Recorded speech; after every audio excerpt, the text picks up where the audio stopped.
Hey everyone, welcome back to Integrated Psychedelics. Hope you've been doing well out there. In today's video, we're going to be continuing on with the self-awareness series that I just recently started. If you haven't seen those, I'd recommend you go back and watch the last couple, but this video will stand on its own. In today's video, we're going to be talking about the importance of becoming self-aware of what it is that actually makes you truly, really happy. So, in terms of, mental health and personal development topics, this is really kind of towards the center of the bullseye here, right? Like the major reason we do most of the things we do in life is because we want to be happy. So I think this is one of these topics that really deserves getting clear with, understanding what exactly actually makes you happy. Let's talk about it. So before we go ahead and get into the main content of the video here, just a couple quick comments. So first of all, today is the first day of a 7-day challenge I'm doing of filming videos every single day. So you may or may not see a video from me every day over the next week. I may be filming, for the projects I'm working on, the courses I'm working on for you guys as well. But I have a little personal challenge to myself right now, which is filming every day and seeing if I can just kind of get ahead with my video content and get into a groove about it. I thought I'd share it with you guys for two reasons. One, to make myself a little bit accountable, to you publicly here. Secondly, I wanted to just share it to encourage you to think about small personal development, challenges that you can create for yourself in order to continue to grow or to begin to develop whatever that next cutting edge of whatever your growth is, the thing that you need to do to kind of begin to level up or grow an area of your life or start that new project or do that thing that's going to either be fulfilling or rewarding or useful or financially helpful or what have you. I wanted to just kind of put it out there and share it with you guys so that I'm engaged in these things myself. I'm serious about personal development. And I would encourage you to be as well, okay? Other things I want to say here, I'm a bit, wonky, a bit of inflammation in my body, a little kind of brain foggy from being kind of underslept and then overslept. So I may be a little rambly in this video. I'm trying to apologize less for being rambling and just share. But I just want to be clear. I also want to be clear that this is a bit of an off-the-cuff video. I did kind of make an outline, but this is not a hard, bullet-pointed, lots of, clear-cut points kind of video. I want to just kind of riff on this topic with you guys. Last thing I want to address, obviously, is my appearance here. I'm not wearing a hat. Most of you are used to seeing me with a hat. My hair is finally getting long enough where I can wear it up. Yes, I have a man bun. If that bothers you, fucking deal with it. It is what it is. This is my head. This is how I look. And this is, to some degree how it's going to be moving forward. So, with all that being said, let's go ahead and talk about happiness. I think this is a really deep, profound topic with a lot of interesting stuff we could say about it. And, really this video is just scratching the surface of what is a very deep discussion. But I think it's worth offering to you and helping you start to think about and become more self-aware around your own happiness. I think this is an incredibly useful tool along your journey to tune in and really fine-tune an understanding of what it is exactly that makes you happy. So let's talk about that. So in terms of all the different angles or layers or aspects to a human experience that are, kind of on the table and subject to common discussion in the realm of, therapy, personal development, personal growth, spiritual development. I think happiness is, I think it's fair to say that happiness is probably really close to the center of the bullseye here, right? Happiness is one of the major things that really we're after. And debatably, everything we do in our lives, everything, that we're, leaning towards, one of the major reasons we do all the things we do is because we assume that it's either going to maintain our happiness, give us new happiness, help us be happy perhaps for the first time in a long time, etc. And so happiness is no small thing. It's really, really important. And yet it's one of these topics that A, is massively misunderstood. B, we have a lot of science and data on that no one references and no one bothers to consider in terms of informing themselves in terms of what makes me happy.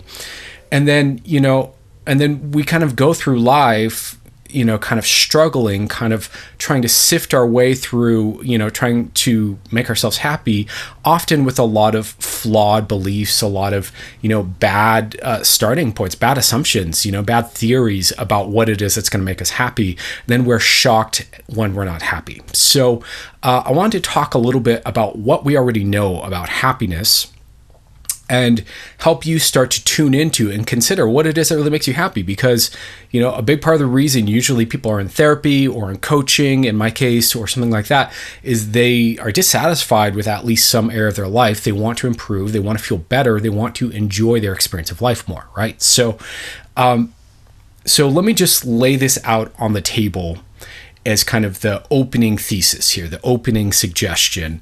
And there's a lot of science to back this up. So if you want to look into the science of happiness, and or the science of meditation, the science of mindfulness, you're going to start to see the same pattern over and over and over, which is what truly makes people happy is about presence to the moment. It's about being present. It's also about immersion or absorption into the moment. So in other words, access to flow states. And it's also about quality of relationships around us. These are the things that, generally speaking, make us feel happy and fulfilled in life. And I would even, if I was going to boil that all down to one thing that I think is really most central to that, it's our quality of presence to the moment. So I want you to think about this for a moment, right? Think about the times in your life when you've been happiest. Think about where you were, what you were doing, where your attention was, what the quality of your attention was like. Were you distracted? Were you bored? Did you want to be somewhere else? Were you feeling avoidant? Were you feeling disconnected? Were you feeling, what you'll find if you really look, I'm kind of leading with my suggestions here a little bit. The obvious thing is that usually when we're at our happiest, we feel connected. We're present in the moment. Our attention is absorbed in the moment. We feel engaged. There's no other place we want to be. We don't want to leave or go do something else. We're like deeply connected to the present moment. And this is about how we use our attention. So let me give some examples to kind of illustrate this. So, for example, a lot of people have some of the greatest moments of happiness, doing really basic, mundane things. Maybe taking a walk in the park.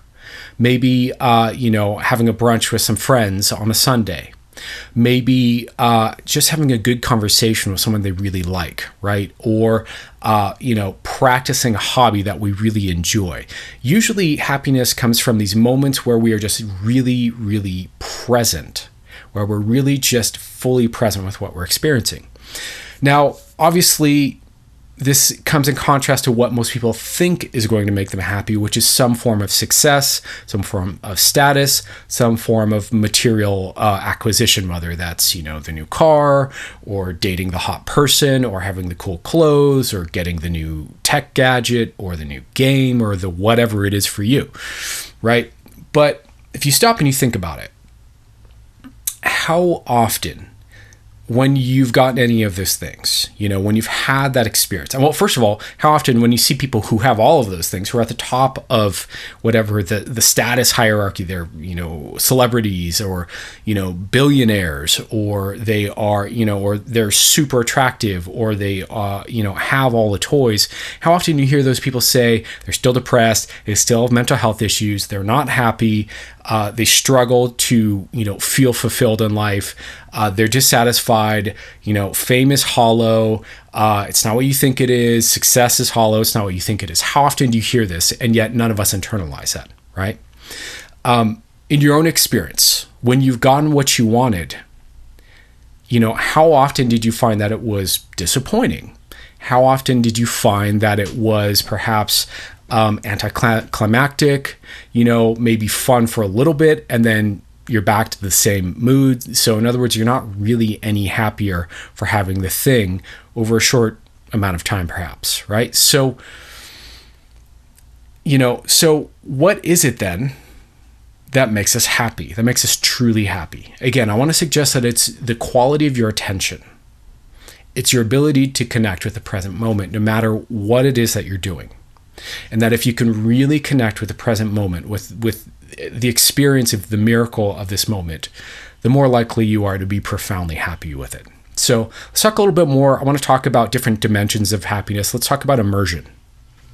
So another thing that we know really helps people to feel deeply happy and deeply fulfilled is access to what you might think of as being in the zone, or what's called flow state, which is essentially this state where we are kind of effortlessly engaged in something that's challenging enough, but also rewarding enough that we're kind of compelled to keep doing it over and over and over, and kind of everything else kind of disappears, and we are just completely absorbed in this one experience, fully engaged in it, right? So great examples of flow state might be something like, the state surfers hit, or joggers hit in a long jog, or, musicians hit on stage.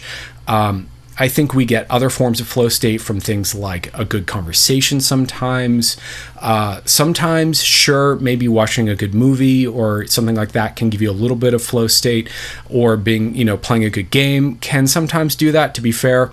But also things like, breathing, meditating, anything that creates an experience of feeling more immersed in the present moment, right? So another dimension to happiness here, along with being in the present moment, is feeling absorbed in the present moment, right? Being immersed and absorbed into it.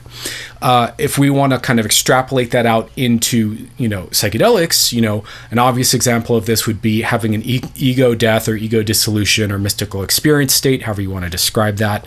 And what happens in these states is that we get completely absorbed into the oneness of everything, this state of oneness. And that feeling of absorption is profound and blissful in the most extreme way, right? So that might be like the far end of happiness for a lot of people who have that kind of experience.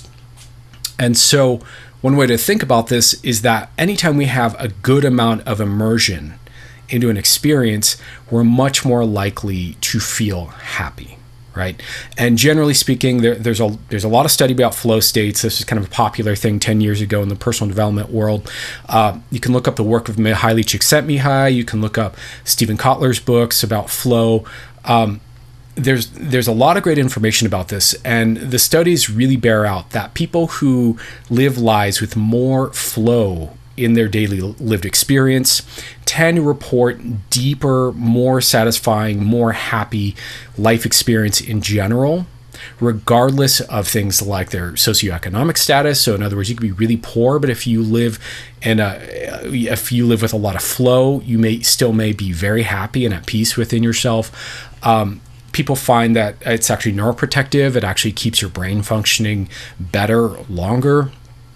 And in general, it keeps the reward systems working well, we could say, because flow state is kind of like this high performance state that comes with it, a lot of dopamine release, a lot of serotonin release, a lot of, all of that. So, and depending on how you're hitting flow, like if it's a relational thing, there might be a lot of oxytocin involved in that, right? And so I would add, on top of presence, which I think is the real heart of it all, because you can sit and meditate and literally do nothing but close your eyes and breathe and hit this place of presence in yourself and feel profound well-being and profound happiness and profound flow, right? But I think it's the presence that unlocks the ability to hit flow. No presence, hard to get flow, right? But flow probably also invites presence too.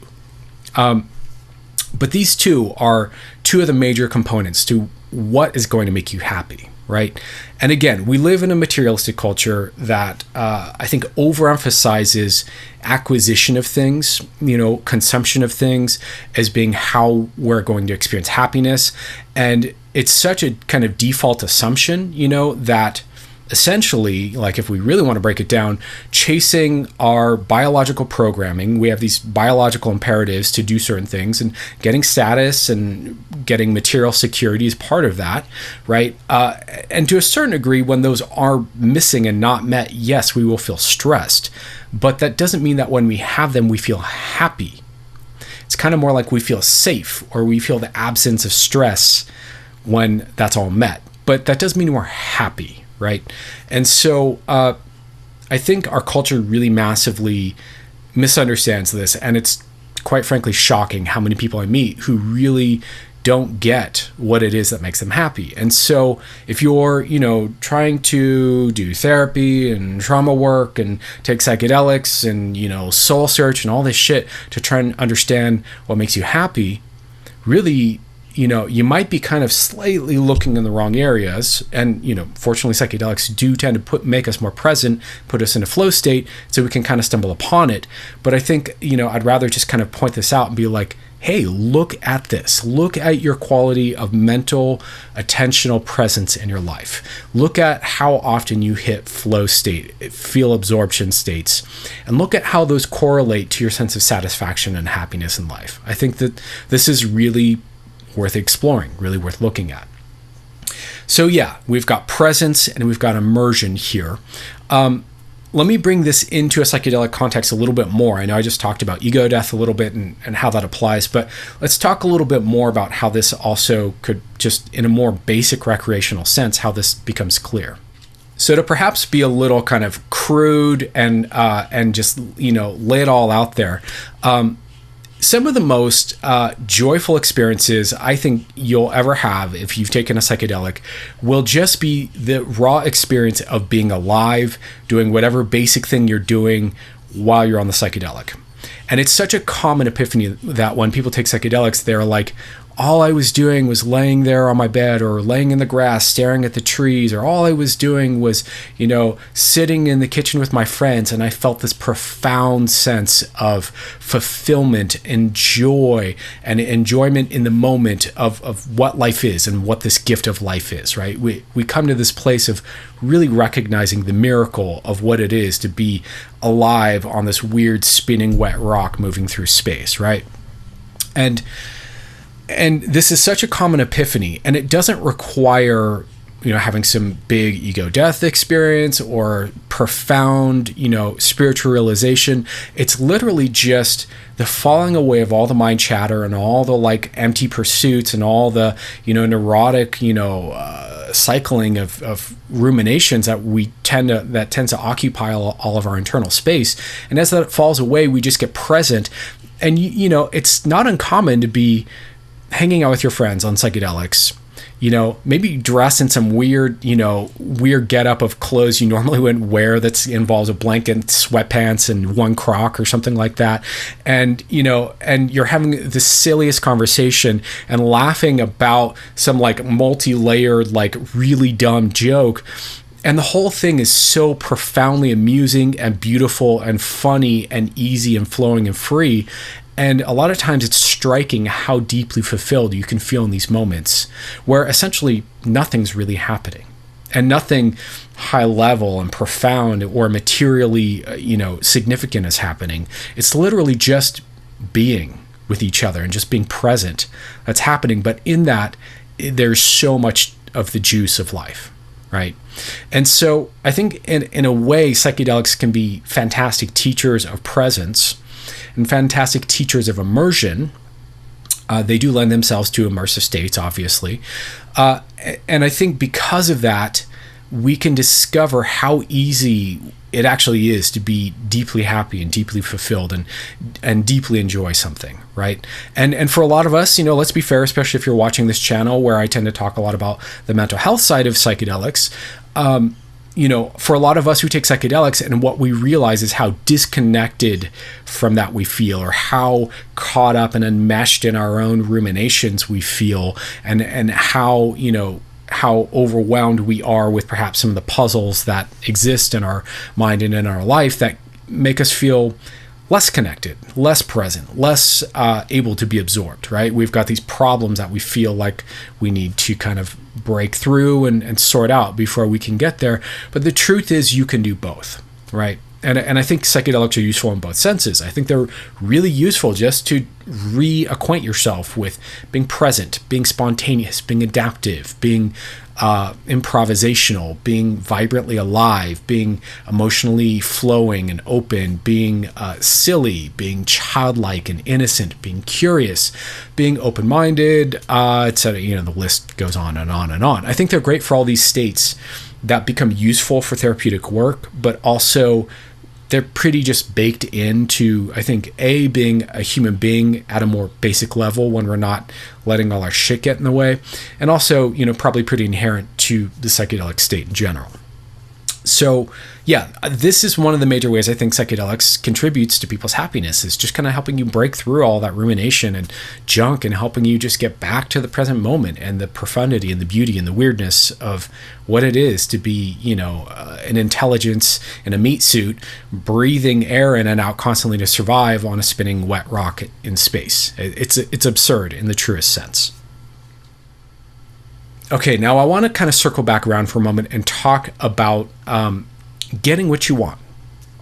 Because again, most of us assume the kind of default cultural assumption, and this really, ties into early developmental stuff and birthdays and, being needing things in order to feel safe when we're little babies. And, there's a reason we end up with this cultural assumption that getting what you want is how to be happy, right? It's not just like arbitrarily like woven into our society for no reason. It is grafted upon very real biological mechanisms that we all develop through as little babies, right? So it makes sense, but it is a misunderstanding to just be like, well, getting what you want makes you happy. Sometimes it does. Sometimes a little bit it does. Sometimes a lot it does. But I wanted to just kind of circle back around to this and point out a couple other things about getting what we want. So I don't know about you, but I've had a mixed experience of getting what I want in life. Sometimes that's been really awesome. Sometimes that's been shockingly good. But there's been a lot of examples of getting what I wanted in life that was either totally underwhelming, sometimes straight out disappointing. And the thing that almost no one says, especially in the kind of like personal development, like hustler, grind set, material success side of the personal development world, especially here on YouTube, that no one says at all really is how often it's super fucking stressful to get what you want. How a lot of times when you all of a sudden are making more money, then there's more, problems that come with making more money, more stresses, more worries, more concerns, more things to think about, more, things to start to consider in terms of taxes and investment, blah, blah, blah, blah, right? Same thing with dating the person you always want to date. Like all of a sudden you're dating them, and then it can be really stressful to be dating someone who's super attractive to you. Am I going to lose them? Are they into me? Do they have better options? How do I deal with other people being attracted to them or them being attracted to it's not always just getting what you want. Same thing when even if it's just a material thing, it's the latest thing you want to get. You've been pining about it. You've been dreaming about it. As a musician, this is a commonly known thing in the musician world. There's something called gear acquisition syndrome, which is short for it is GAS, G-A-S, which is that a lot of musicians kind of are constantly pining for that new piece of musical gear over and over and over, and we're constantly chasing more gear, more toys, and there's like this weird underlying assumption that when you get the piece of gear that your music's going to sound better, you're going to sound better, it's going to be super inspiring. And vast majority of the time in an example like that, it almost never is. Maybe it's entertaining or exciting for a little bit, and then gets put by the wayside, and you're like, okay, back to life, right? And there's tons of examples of this in life. And so, getting what you want can be disappointing. It can be boring. It can be anticlimactic. It can be, and I'm sure we've all had that, whether it was the piece of clothing we thought we wanted and then it didn't look as good on us as we thought it would, or the birthday you were looking forward to, or the Christmas you're looking forward to, and it wasn't as awesome as you thought it would be when you opened the present that you hoped you were going to get, or what have you, right? It can also be really stressful, right? You can get the thing and then it opens up new problems, or it doesn't solve the problem that you're hoping it will, which is maybe an underlying sense of disconnect or dissatisfaction, or sense of self-perception that's kind of filled with pain and stress, or what have you, right? And so this is the other side of this flawed assumption of how we get happiness, which is getting what we want. It's often super unfucking true that that's going to make you any happier, right? And yet, simultaneously, oddly enough, something as simple as being really present in the moment can fill your body with a sense of bliss that might shock you. Right? It's bizarre. It's weird, but this is how we work. This is what I found to be true in my explorations, and this is what the science bears out, and this is what ancient wisdom bears out. And there's a reason why these messages and these truisms seem to exist in the world, because people have run the math on this. People have tried the experiment out, and yet culturally we don't listen because we are blinded by these kind of genetic drives that we have, the core evolutionary wiring of being a human being. That's a topic for another video. I will be talking more about Evo Psych and how it intersects with all this, because it's a big piece of the puzzle here. But I want to just kind of address, the truth that getting what you want isn't always what's cracked up to be. And I think this is really important to get clear with, because if that's our theory, that when I have the thing I want, then I'll be happy, and we keep trying it, and then we get the thing we want and we're not happy, then we've got to really alter our theory of what it is that makes us happy. And so that's kind of one of the major points of why I want to make this video, was just to put that out there and really invite you to think about, what really makes you happy. And when you think about the times you've been really present, when you feel vibrantly alive and engaged and absorbed in the moment, think about where that's shown up in your life and what kind of a moment or experience or day that delivered for you. Let me see, is there anything else I want to talk about before we wrap it, or should we just wrap it? Let's see. Yeah, so I guess I would, invite you to perhaps leave a comment down below. Let me know what makes you feel more present. Have you ever had an experience of profound presence in your own life? How can you develop more of a sense of presence in your life? What's something that you're putting off doing, whether that's meditation or working out more, exercising more, engaging socially more, that might help you to experience more presence and more flow. If you're missing flow in your life, what's something you could do that might bring more flow states in your life? And if you have something that brings flow states in your life, or immersion and absorption in your life, maybe share what that is down below in the comments and help other people, think about other things they could do that help them hit flow states too. Anyways, I hope this is useful. And again, this is video number 1 of, 7 days of me filming. Who knows if I'll put them all up, but thank you for watching. And I hope this helps you become a little more self-aware about what it is that makes you happy. And I'll talk to you guys soon. Take care.